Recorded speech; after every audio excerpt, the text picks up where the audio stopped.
हॉर्मुझमध्ये 3 जहाजांवर हल्ला, त्यात 2 भारतीय जहाजं. इराकमधून तेल घेऊन निघालेल्या जहाजांचा हॉर्मुझचे सामुद्रधुनी ओलांडण्याचा प्रयत्न. गोळीबारामुळे माघारी जाण्याची वेळ. सुदैवानं कुठलीही हानी नाही. हल्ला झालेल्या 2 जहाजांपैकी एका भारतीय जहाजाच्या कॅप्टनकडून इराणी नौदलाला हल्ला थांबवण्याची विनंती. ऑडिओ क्लिप समोर.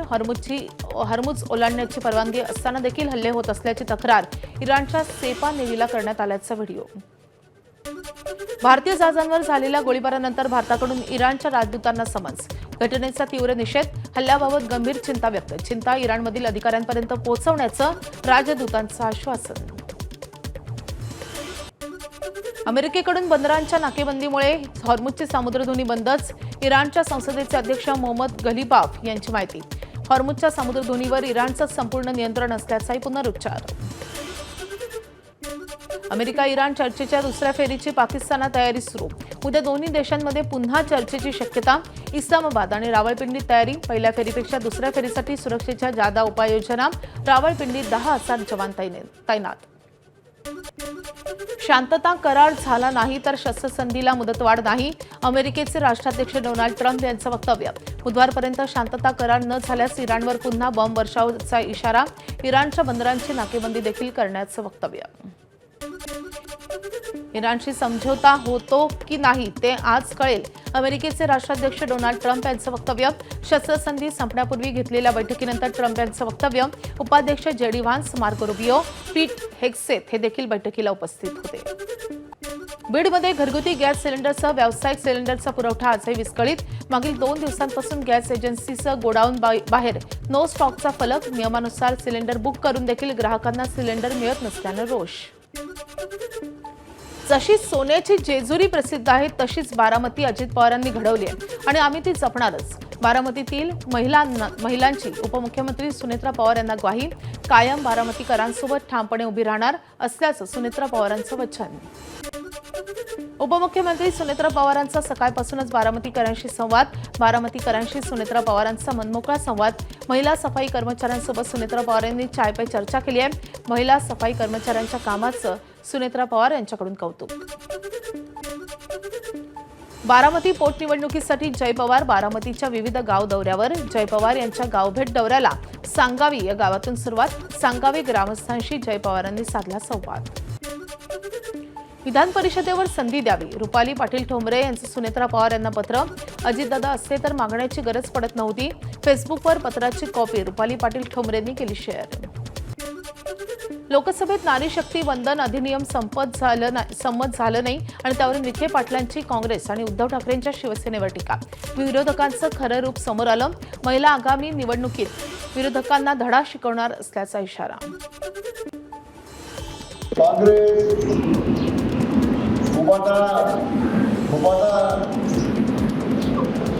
सगळ्या लोकांचा खरं उघडं पडलेलं आहे. त्यांना महिलांना संरक्षण द्यायचं नाही, महिलांना आरक्षण द्यायचं नाही. राहुरी विधानसभा पोटनिवडणुकीत काँग्रेसनं वंचितच्या उमेदवाराला पाठिंबा द्यावा. प्रकाश आंबेडकर यांची विनंती. काँग्रेस पाठिंबा देईल, आंबेडकरांना विश्वास. वंचित बहुजन आघाडी आणि बीजेपी यांच्यामध्ये सरळ लढत आहे. एनसीपीचा उमेदवार हा या रेसमध्ये कुठेच नाही अशी परिस्थिती आहे. बीजेपीचे असणारे 2 बळी या ठिकाणी आहेत.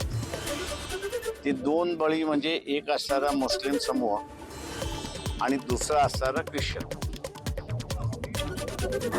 या दोघांना आता असणारा आमच्याशिवाय पर्याय नाही अशी असणारी परिस्थिती आहे. उपमुख्यमंत्री एकनाथ शिंदे आज रायगडच्या दौऱ्यावर. रायगडच्या तळा तालुक्यातल्या बोरीचा माळ इथे लक्ष्मी मातेच्या मंदिराच्या जीर्णोद्धाराच्या कार्यक्रमासाठी शिंदे उपस्थित राहणार. ते एक 250 वर्षापूर्वीचा देवी लक्ष्मी नारायण मंदिर आहे. ते मंदिर आता आम्ही सर्व गावकरी, मी, माझी मुलं सर्व धरून हा मंदिर आता बांधलेला आहे. त्याचा जीर्णोद्धार आम्ही केलेला आहे. त्या मंदिराचं उद्घाटन करण्यासाठी खास करून शिंदेसाहेब येत आहेत. सांगली महानगरपालिकेच्या स्वीकृत नगरसेवक निवडीवरून राष्ट्रवादी काँग्रेसमध्ये वाद. पक्षातून आपल्या नावाची शिफारस. दिगंबर जाधव यांचा दावा. मात्र गटनेते मैनुद्दीन बागवान यांचे आर्थिक व्यवहार करून नगरसेवक पद विकल्याचा जाधव यांचा आरोप. मराठ्यांना आरक्षण देण्याचा सरकारला अधिकार. राज्य सरकारचा मुंबई उच्च न्यायालयामध्ये युक्तिवाद. 105व्या घटना दुरुस्तीनुसार अधिकार असल्याचा युक्तिवाद. पुढील सुनावणी 30 एप्रिलपर्यंत तहकूब. मुंबई पुणे दरम्यानच्या मिसिंग लिंकचं काम 30 एप्रिलपर्यंत पूर्ण होणार. 2 दिवसात मिसिंग लिंकवरील चाचण्यांना सुरुवात. महाराष्ट्र राज्य रस्ते विकास महामंडळ घेणार वजनासंबंधीच्या चाचण्या. मे महिन्यात लोकार्पण होण्याची शक्यता. खोपोली कुसगाव दरम्यानच्या 13.3 किलोमीटरच्या नव्या मार्गिकेचं काम पूर्ण. यंदा जिल्हा परिषदेतील शिक्षकांच्या बदल्या होणार नाहीत. आगामी जनगणनेच्या कामामुळे राज्य सरकारचा निर्णय. जनगणनेत खंड पडू नये आणि मनुष्यबळ उपलब्ध राहावं यासाठी निर्णय. मुंबईच्या मालाडमधील हल्दीराम आउटलेटमध्ये शेवपुरीत जिवंत अळी आढळलेली आहे. ग्राहकांच्या आरोग्याशी खेळ. अळी सापडल्यानं ग्राहकांचा संताप. घटनेचा व्हिडिओ सोशल मीडियावर व्हायरल. नागरिकांकडून कठोर कारवाईची मागणी. अशोक खरातला महिला अत्याचार प्रकरणातील 5व्या गुन्ह्यात आज कोर्टात हजर करणार. 5व्या गुन्ह्यात एसआयटी खरातचा ताबा घेण्याची शक्यता. तर काल 4थ्या गुन्ह्यात खरातला 30 एप्रिलपर्यंत न्यायालयीन कोठडी देण्यात आली आहे. अशोक खरात किती दिवस जगेल हे सांगता येत नाही. प्रकाश आंबेडकरांनी व्यक्त केली चिंता. राजकीय नेत्यांना वाचवण्यासाठी खरातचा जीव घेतला जाईल अशी शंका असल्याचे प्रकाश आंबेडकर म्हणाले. अशोक खरातशी एकनाथ शिंदेंचं कनेक्शन असल्यानं प्रकरणाचा सर्वार्थानं तपास. अंनिसचे अध्यक्ष श्याम मानव यांचा आरोप. रुपाली चाकणकर यांची भक्ती नसती तर भोंदू खरातचं प्रकरण पुढे आलं नसतं. श्याम मानव यांची राजकीय नेत्यांवर टीका. नाशिकमधील टीसीएस प्रकरणाची माहिती घेण्यासाठी राष्ट्रीय महिला आयोगाचं पथक तळ ठोकून काल एसआयटीकडून त्यांना घटनेची माहिती घेतली आहे. आजही महिला आयोगाचं पथक माहितीचा आढावा घेणार. नाशिकमध्ये आणखी एक कथित धर्मांतर आणि लैंगिक अत्याचाराचं प्रकरण उघड. तरुणीला जबरदस्तीनं दारू आणि सिगारेट देत अत्याचार केल्याचा गंभीर आरोप. पीडितेच्या तक्रारीनंतर पंचवटी पोलीस ठाण्यात गुन्हा. तंजीर इनामदार असं संशयित आरोपीचं नाव. कोरेगावमधील नेस्को ड्रग्ज प्रकरणातील आरोपी विनीत गेरेलानीकडून 305 ग्राम एमडीएमए ड्रग्ज जप्त. विनीतच्या घरातून एमडीएमएच्या 5 गोळ्या जप्त. या गोळ्यांची किंमत 20,000 रुपये. आतापर्यंत 9 आरोपींना अटक. नांदेडमध्ये चोरी गेलेले 303 मोबाईल केले परत. चोरी गेलेले आणि हरवलेले मोबाईल ज्यांचे होते त्यांना देण्यात आले. पालकमंत्री अतुल सावे यांच्या हस्ते परत देण्यात आलेत मोबाईल. सर्व मोबाईलची किंमत अंदाजे 46 लाखांच्याही वर आहे. यवतमाळमधून अल्पवयीन मुलींची परराज्यात विक्री. भाजपचे जिल्हाध्यक्ष प्रफुल्ल चव्हाण यांचा गंभीर आरोप. या प्रकरणाची गंभीर दखल घेऊन सखोल चौकशी करण्याची मागणी चव्हाण यांनी केली आहे. जवळपास 34 हिंदू मुली एका मागोमाग गायब होत होत्या. प्रथमदर्शनी हा प्रकार मुलींनी स्वइच्छेने घर सोडण्याचा दिसून येत होता. हे प्रकरण केवळ मुलींनी स्वइच्छेने घर सोडण्याचे नसून हा एक मिलीभगत करून एक सिंडिकेटच्या माध्यमातून हे अल्पवयीन मुलींची राज्यात परराज्यात मुंबई पुणे आणि बेंगलोर सारख्या शहरामध्ये 80,000 रुपये ते 1 लाख रुपयामध्ये विक्री करण्याचा हा प्रकार आहे. हे असं लक्षात आलं. समृद्धी महामार्गावर पुन्हा खासगी बसचा अपघात. मोबाईलवर रील बनवण्याच्या नादात बसचा अपघात. बसचे चालक आणि क्लीनर बनवत होते रील. 1.5 वर्षाच्या चिमुकल्याचा मृत्यू. 20 ते 25 प्रवासी जखमी.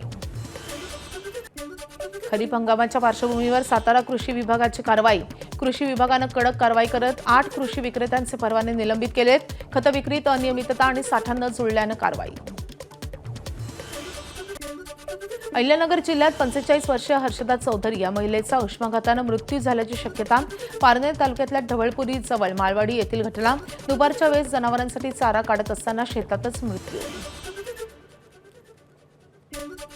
यंदा राज्यावर अल निनोचं संकट. पाऊस कमी पडण्याचा अंदाज. उजनी धरणात असलेलं पाणी काटकसरीनं वापरा. पालकमंत्री जयकुमार गोरे यांचं आवाहन. यंदा उन्हाळ्यात एकच आवर्तन देण्याचाही निर्णय. अल निनोचं संकट आपल्या महाराष्ट्रात आहे या संदर्भात पूर्वीच शासनानं कल्पना दिलेली आहे. उजनीमध्ये आता पुरेसा पाणीसाठा आहे. आपल्या सगळ्यांना माहिती आहे की पहिलं आवर्तन झाले, दुसऱ्या आवर्तनाचं पण चालू आहे. दुर्गात पुढील 4 दिवसात हलक्या स्वरूपाच्या पावसाची शक्यता. हवामान खात्याचा अंदाज. आणि त्यामुळे आंबा काजूवर परिणाम होण्याची शक्यता. तर काढलेला शेतमाल सुरक्षित ठेवण्याचं प्रशासनाचं शेतकऱ्यांना आवाहन. ठाण्यातील टेंभी नाका मित्रमंडळानं आयोजित केलेला पारंपरिक शिवजन्मोत्सव सोहळा उपमुख्यमंत्री एकनाथ शिंदेंनी शिवाजी महाराजांच्या अश्वारूढ पुतळ्याला पुष्पहार अर्पण करून केलं अभिवादन. धर्मवीर आनंद दिघे यांनी सुरू केली तिथीनुसार छत्रपती शिवाजी महाराज यांची शिवजयंती. आज अक्षय तृतीया. 3.5 मुहूर्तांपैकी एक. आजच्या दिवशी सोनं खरेदी करणं शुभ मानलं जातं. जळगावमध्ये सोनं खरेदीला ग्राहक पसंती देत आहेत. सोनं आणि चांदीत गुंतवणूक केल्यानं मोठा परतावाही मिळतोय. अक्षय तृतीयेला आंब्याचा नैवेद्य दाखवण्याची परंपरा. यानिमित्त पुण्यात दगडूशेठ गणपतीला आंब्याची आरास. श्री गणेशाच्या दर्शनासाठी सकाळपासूनच मंदिरात भाविकांची मोठी रांग. अवकाळी पावसामुळे सुरुवातीला आंब्याची पडझड झाल्यामुळे अक्षय तृतीयेला आंब्याची कमी आवक. धुळे शहरात दरवर्षी 300 टन आंब्याची आवक व्हायची, परंतु यंदा 150 टन एवढीच आंब्याची आवक होतीये, तर दरात 10 ते 15% वाढ. खानदेशातील पहिला आखाजी महोत्सव जळगाव जिल्ह्यातल्या अमळनेरला उत्साहात पूर्ण झालाय. आखाजीसाठी प्रसिद्ध झोका खेळणं, खापरावर पुरणपोळी तयार करणं, उखाणे घेणं, पारंपरिक वेशभूषा अशा स्पर्धांचं आयोजन. महिलांचा मोठ्या संख्येनं सहभाग, मान्यवरांची उपस्थिती. जळगाव क्रिकेट लीग स्पर्धेचा जलसंपदा मंत्री गिरीश महाजन यांच्या हस्ते शुभारंभ. गिरीश महाजन यांनी फलंदाजी करत क्रिकेटच्या मैदानात फटकेबाजी केली आहे. शिवसेनेचे आमदार किशोर पाटील, भाजपचे आमदार मंगेश चव्हाण यांनी घेतला क्रिकेट खेळण्याचा आनंद. विदर्भ केसरीचा मानकरी वाशिमचा विजय शिंदे, तर महिला गटातून नागपूर जिल्ह्याची डबल केसरी कल्याणी मोहारे यांनी मारली बाजी. दोघांच्याही चांदीची गदा देऊन गौरव. महसूल मंत्री चंद्रशेखर बावनकुळे, नवनीत राणा यांची उपस्थिती. अमरावतीच्या परतवाड्यात पार पडली स्पर्धा. रत्नागिरीतल्या हातखंबा येथे 4 वाहनांचा अपघात. स्टीलनं भरलेल्या ट्रकची इतर वाहनांना धडक. ट्रक विहिरीत कोसळला, चालक जखमी. विस्कळीत झालेली वाहतूक सुरळीत. दारू पिऊन त्रास देणाऱ्या भावाचा बहिणीनंच केला खून. पतीच्या मदतीनं त्रास देणाऱ्या भावाची गळ्यात दाबून केली हत्या. सोलापुरातल्या करमाळ्यातील घटनेनं खळबळ. शीतल केंगारे व राजेश केंगारे विरोधात गुन्हा दाखल, दोघांना केली अटक. एबीपी माझा, उघडा डोळे बघा नीट.